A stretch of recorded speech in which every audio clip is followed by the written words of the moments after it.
We're going to talk about the roof being fixed, though. It's part of the podcast. Nothing's pretty and perfect at the beginning, but you know, this is part of the process.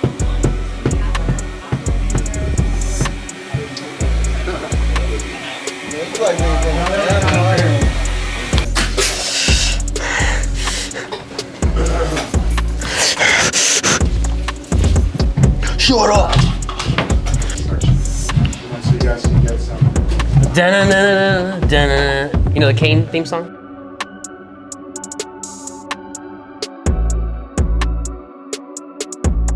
How's it going, everybody? Again, this is Chuy Filoso, now in the chair with another episode of the Barbers Barber.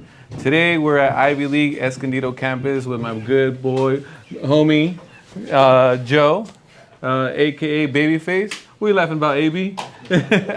All right, so he's gonna let us know a little bit about himself, and I'm actually gonna get hooked up by Joe this time. I'm gonna be doing a little bit of burst fade. Am I doing? Yes. We're leaving the back. Rush hooked me up a little bit of some shear work earlier, and then we're just gonna get started, Joe. So, Sweets. bro, long time no talk. Oh yeah. What's going on, Joe? Not much, you know. Just about to do with this hair tutorial right now. My name is Joe. They call me Babyface the Barber. I've been cutting hair professionally for about 12 years now, and I'm about to do a burst fade demo on the homie right here, Chuy Filoso, the one and only. So let's get it.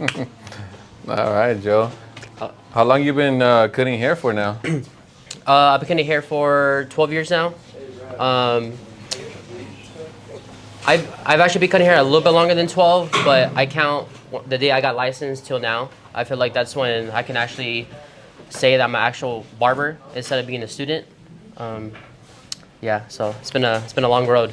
Yeah, that's crazy, bro. 12 years, that's a long time. Yeah, man. Did you cut hair prior to, going to barber school? No, I actually didn't.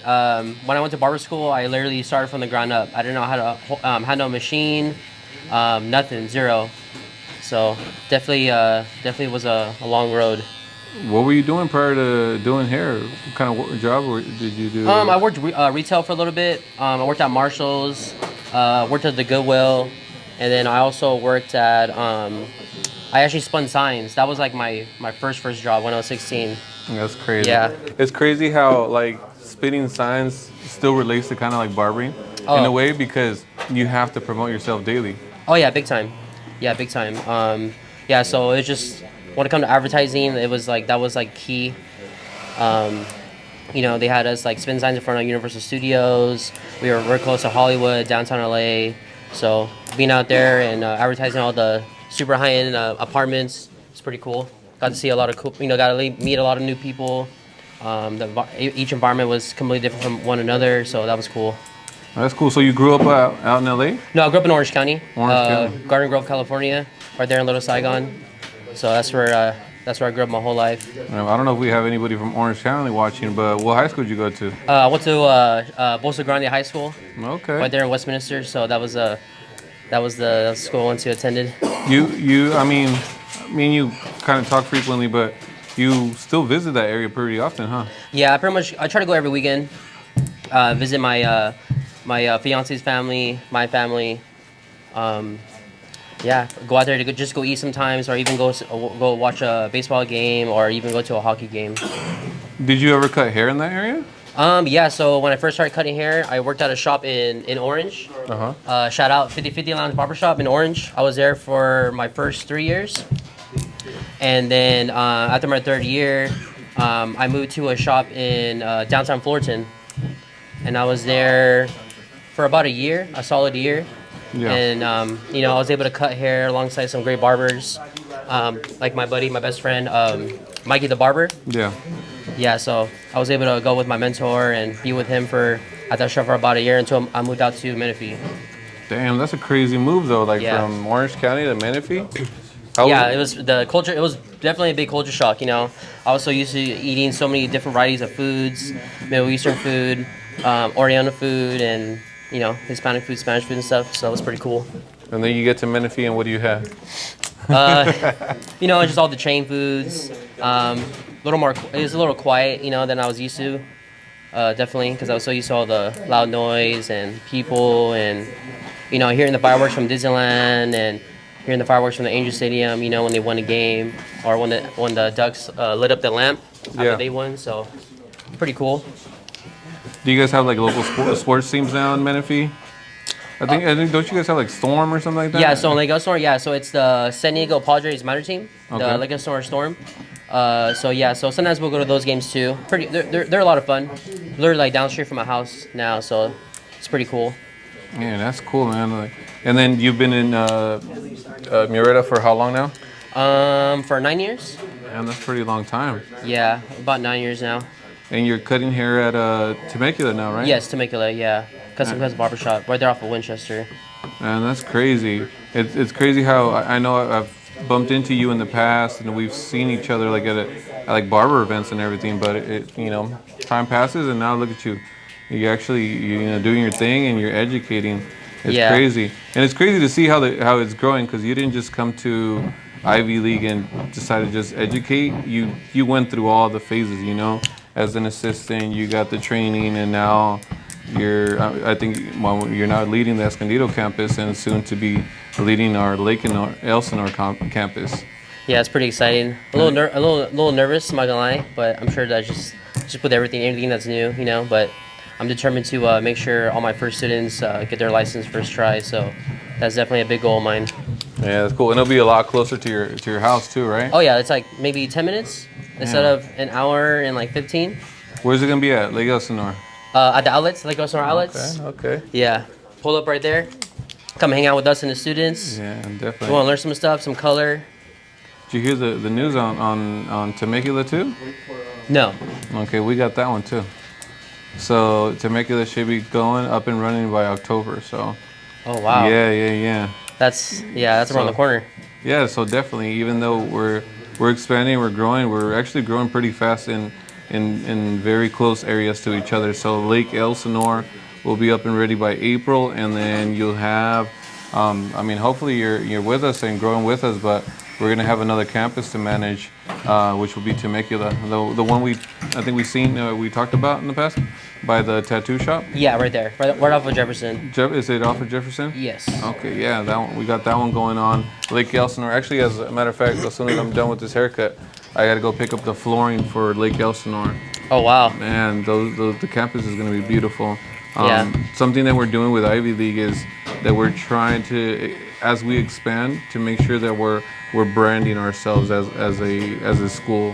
So going forward, any of the new campuses will be aesthetically very similar, same color, the same kind of chairs, stations, similar lighting, colors on the walls, flooring.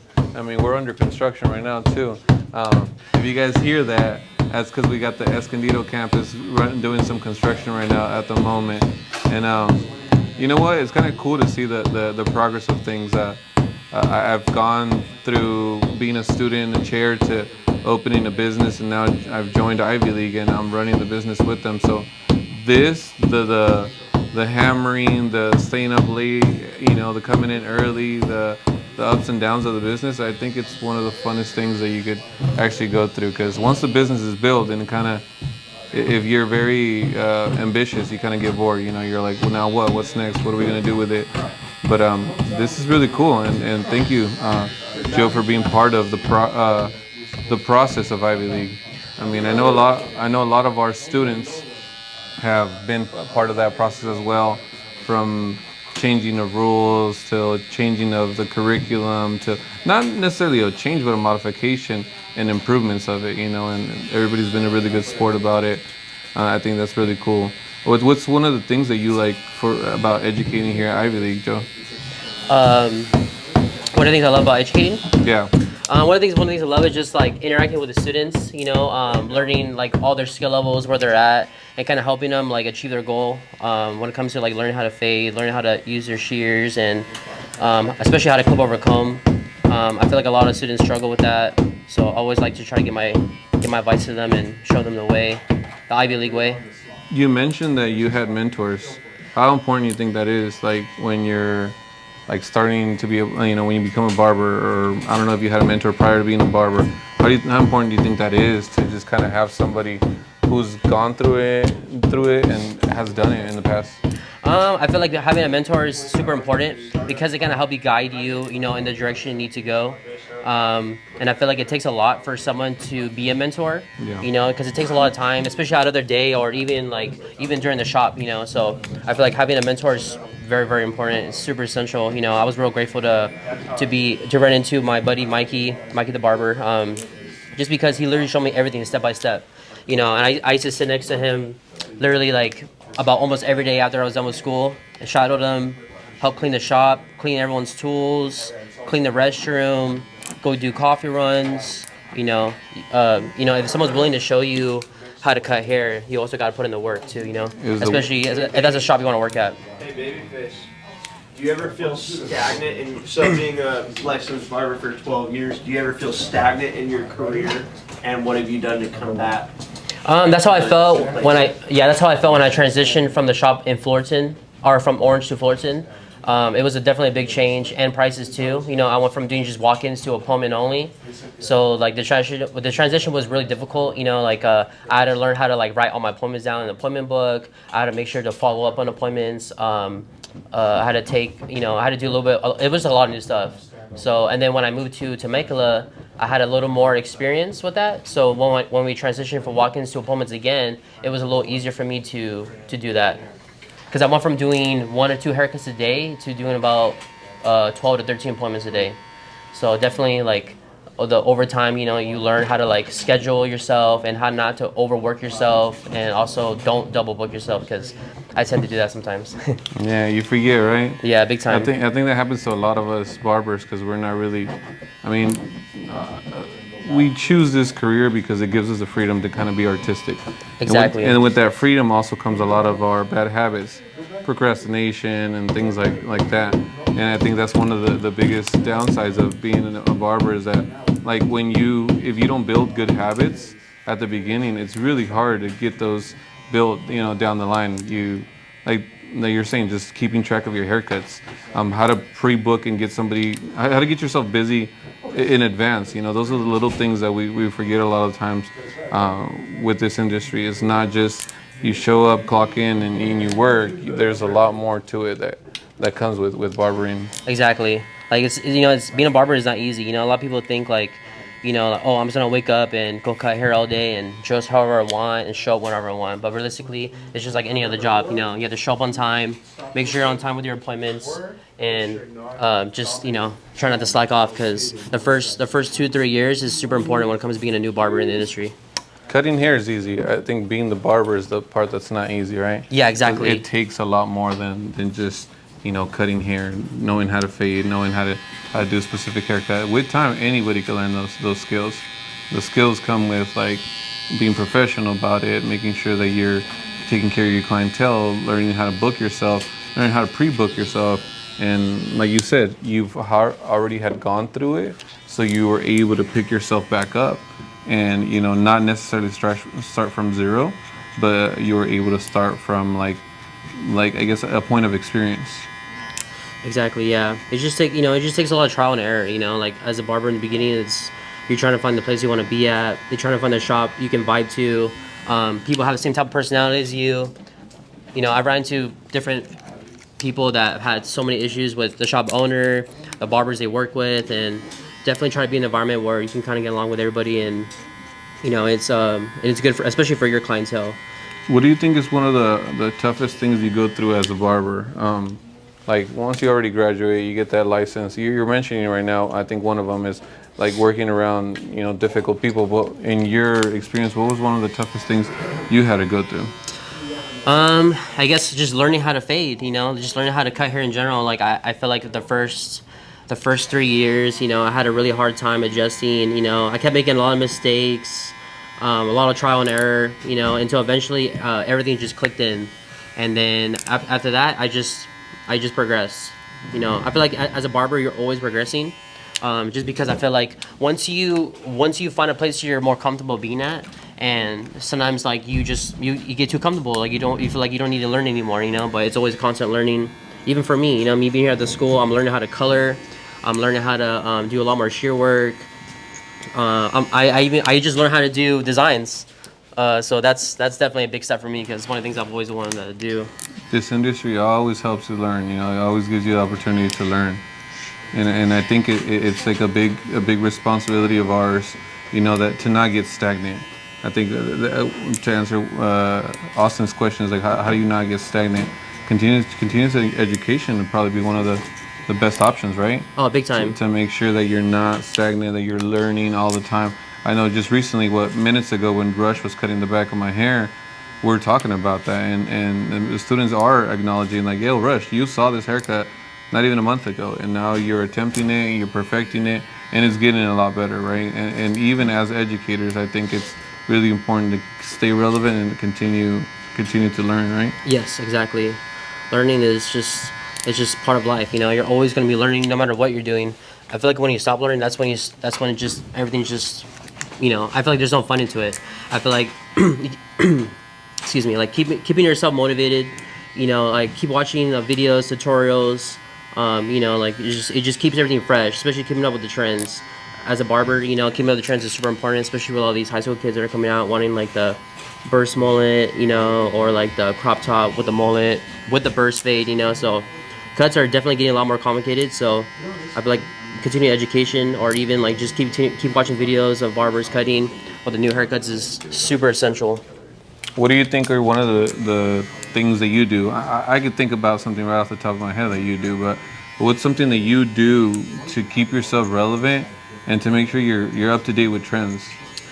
You know, I just follow barbers that are just like a little more advanced when it comes to skills. So I feel like they're always ahead of the new trend haircuts, especially. So I like to follow our barbers that are like influencing, you know, and showing how to do the different styles in a, you know, easier way. But also, what I love to do is I still love to shadow barbers.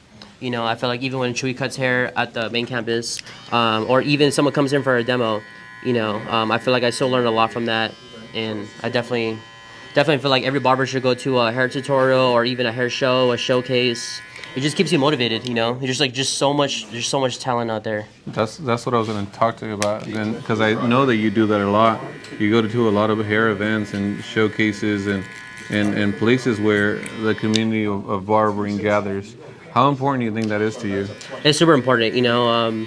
I feel like just being with the industry, knowing other barbers, networking. I feel like it just helps you, you know. Like right now, like, you know, maybe what if I get stuck on a haircut and I need to call Chuy for advice? You know, I can easily just call him, and it won't be an issue. No, definitely. I think that's one of the cool things about barbering, right? The community's pretty tight. Even though, I mean, and it doesn't take, it's not like celebrities, right? Like, oh, once you become a big person, then nobody wants to talk to you. It's more, if you're not around, it's kind of hard to have a conversation with someone that you don't, like, that you do not know, you know? Yeah, big time. But if you know them, if you've seen them at hair shows, like, I'm very proud to say that I could go to a big hair show and a lot of the big people will say hi because I've maintained myself relevant at one point, you know? Yeah. I did the same thing that you said, you know, going to these hair shows. I remember, you know, using merchandising gear with my name all over it, just so that kind of stuck around, you know, so people knew what I was doing, and it's a great place to go network and meet new people. Yeah, exactly. Have you had any experiences of like opportunities from like going to these hair shows or? Yeah, I actually got invited to a showcase at Two Sick Barbershop. Shout out. He actually invited me to do my first showcase, and I did that, and I was crazy nervous. You know, I had all these like big name barbers like standing around me watching me, but after I got the haircut down and I had my buddies, my coworkers I work with now, they kind of like helped me out, cheered me on, motivated me to continue with the haircut and just do my thing, you know, do how I normally do at the shop, not any different. Yeah, and you know what? I think it's really a really good role that you have here with the Escondido campus, because it's a smaller campus and you get to get really personal with these guys and you get to really understand them and really get to know like their wants and needs as far as like, you know, barbering and their education. So I did talk to them about it, and I'll probably just call them out little by little and have them ask us a question, maybe something they want to know about me or something they don't want to know about you. But Rush, who you got ready? Who's got a question for us? You want to pick your favorite student? AB. What's your question? AB? Come on, guy. Really? Okay. Robert, what's a good question for us? What do you want to know about Ivy League, myself, Mr. Joe, or just even the education? What size shoes are you? I'm a size 11. Oh. There you go. No, Do you ever feel? Austin actually asked the question that was running through my head, like when you find yourself stagnant, like how even with the clientele that you already have gained, built up or whatever it is, sometimes that's not always true. Sometimes it'll fall out, sometimes people will go somewhere else and things like that. It's just basically about how to keep yourself in that busy, productive mode with losing clientele, and then obviously trying to like build new clientele. I don't know if that's a proper question. Yeah. I do understand that, and I think I'm experiencing that right now, just because I'm in a phase of exiting behind the chair. So it's hard for me as an entrepreneur, as a hustler, to stop working, and then to try to chase after that. But I've noticed that I don't have to stop that. I could just redirect it to my business, you know? So one of the things that I've done, and not that I've lost clientele, but I've let go of a lot of clientele to go to a barber that's more convenient for them. Because at the end of the day, it's always been about the customer, right? So one thing that I've done to make sure that I stay relevant is communication. Even if they're not with me, just the little small things that my applications on my booking app could do, like, hey, how's it been? How's it going? Hope you're having a good weekend. You know, just letting you know the shop hours or the business hours or my available hours are X, Y, and Z. I think a lot of times we forget. I recently sent out like a mass text message to a lot of clientele, letting them know, hey, for the rest of the month, I'll be there Friday, Saturday, and Sunday. And just by doing so, it's activated and awakened clients that I haven't seen in months. Because they know you're going to be. Because they know, even if they didn't know, but they got a message saying like, hey, I'm Chuy. I know we haven't talked in a while, but I'm gonna be back in the shop these couple of days. And just with that alone, it kind of was like, yo, even though I haven't cut his hair, he hasn't cut my hair for a while, he still remembered to send me a message and let me know that, you know, and update me. And the message it wasn't a sale. It was just like, hey, this is what my schedule is for the next couple of weeks. If you're interested, I'm available by A and B. Make your choice. So I think it's just keeping that communication with the clientele that's going to keep you relevant. And you'll never lose clientele, because there's a lot of clientele that you got to understand can't be with you on your time every time. This is a people's business. You know, you got to be available for the people, and if you can't, then always have that one, you know, good barber, good friend of yours you could recommend them to, so you guys could still, you know, maintain that client. Yeah. Are you up, Robert? Oh, hey, how's it going? Okay. Yeah, I guess so. What about you, Mr. Baby? What do you do to make sure that you stay relevant and not, you know, fall out with your clientele? Man, that's a tough one. It's a lot of trial and error when it comes to like keeping up with your clients and making sure like they're able to fit into your schedule all the time. And then you know, ever since I started working here at the school, I feel like you know, switching my hours around in the beginning was gonna be very difficult for a lot of my clients. But you know, just like you said, you know, you just have to put it out there that, you know, this is my times I'm gonna be available, and people will book, and they did. And I'm still booked out. I'm actually booked out to March 12th right now, so it's pretty awesome, you know. Hey, congrats, huh? Yeah, thank you. So my clients are still sticking in with me, even after the change is coming up pretty soon with me transferring over to a campus in Lake Elsinore. A lot of my clients are still willing to follow through, so super motivating. Keeps me hungry, keeps me want to keep pushing, and especially I can't wait to be actually providing more services to my clients, especially washable, you know. That's gonna be a good one. Yeah, just adding like, you know, even the simple service of just washing the hair before the haircut is so relaxing, you know. Especially after a long day of work, they come by the school, wash their hair really quick, so, you know, get them in the chair, cut their hair, you know, use the massager after. Full service. Definitely, there's nothing like a good haircut like that, right? Oh, big time, A yeah. premium service. So, I mean, we're coming down to the end of the haircut. I want to get your last, you know, words of advice, Joe. Like, if you were to talk to yourself when little baby Joe was in barber school, what would you have told yourself? I would have told myself, you know, stay in school, don't ditch class, definitely come to school, and especially, you know, listen to your instructor because that's super important. Especially an instructor who has a lot of knowledge that you don't know. It's always good to ask a lot of questions, get a lot of advice from them, and especially study. I feel like a lot of the students have a hard time studying at home, especially if they have a job. But that's just something you just have to squeeze in, you know. We all had to do it. You know, I went to Jazzy's Beauty Supply in Whittier to do their free state board class before I went to take my test, and man, that made me feel so much confident. But little things like that, you know, little things like people don't do that are available for you that are free. You know, I feel like you should definitely try to take advantage of that. Yeah, the cool thing about Ivy League is we offer that. You know, not necessarily, you know, all the time.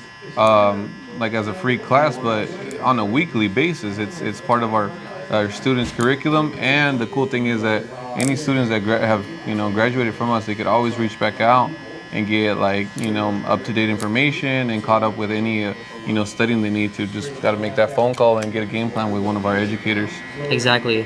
Yeah, man, dude, it was a pleasure having this conversation with you. I know I love getting haircuts by you, but it was just good to now flip it, and I'm not behind the chair and cutting someone's hair. But I guess this is what this podcast is about. The Barbers Barber is just building that community of barbers, just chopping it up with each other and figuring out, what things we could give each other as far as advice, and share it through this screen with other up and coming barbers or stylists, that might benefit from this information. But again, Daniel, thank you behind the camera. He never gets a shout out, but thanks to Daniel. Making sure we look good behind the camera, and we'll stay in touch with you guys on the next one. Find me in Temecula. I work at Custom Cuts Barbershop, right off of Winchester, off the 15. So you want to come on by, hang out with us, hang out with the team, or you come by the school, hang out with us with the students. Yeah, and in April, you'll be at Lake Elsinore. Oh yeah, in April I'll be in Lake Elsinore Outlets, right there, brand new campus. I'll be director of that campus. So, and my Instagram is Babyface _ the Barber.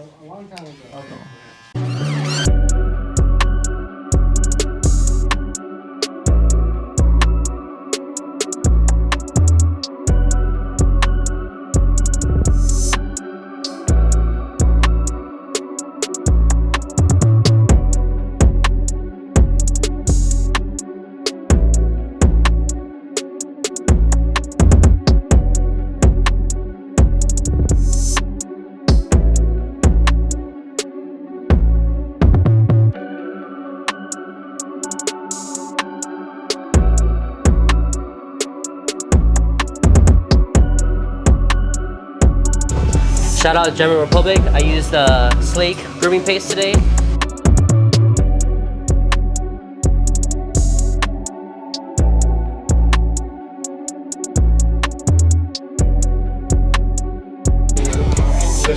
And we out.